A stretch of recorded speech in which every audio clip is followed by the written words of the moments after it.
sao in là không trăm ngu nghìn thấy khó về lâu nghe sâu ta suy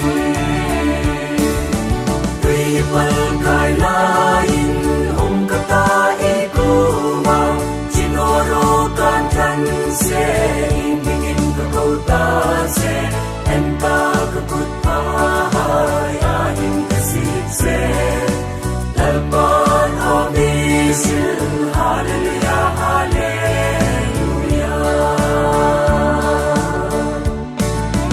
Dalpan Rauren na Tuyang Pauhan Khai sa trên na Tuk lak hai sinh không Tuk tak rin na le Fen na in sukin Trong mong nan si Pin Zion na moyan rem Pena Tuy pal kai lain Hong kata ikuma Chinoro kan kan se Ibingin ka kauta se Enta kaput pa Yahin kasit se Dalpan Homisil Hallelujah Hallelujah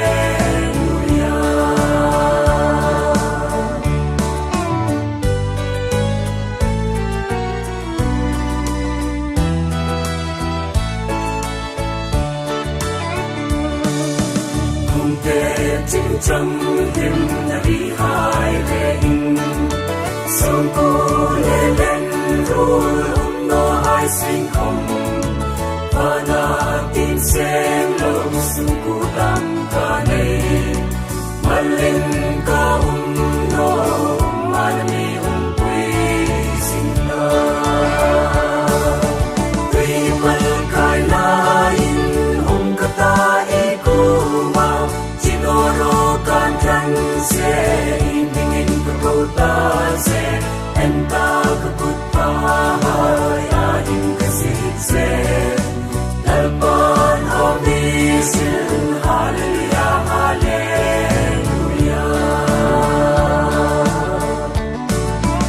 Noi hi với khan na Sukmin no kata Thang lên lệ thang xin hai sân ni mata Xin không lalpa dài nhưng na lệ em na Thật không dừng cây mi Về mong sân ai chịu dừng nô ni Tuy vẫn cài lain hong kata ikuma Chinoro kan kan se Ibingin ka kauta se Enta kaput pa Yahin kasit se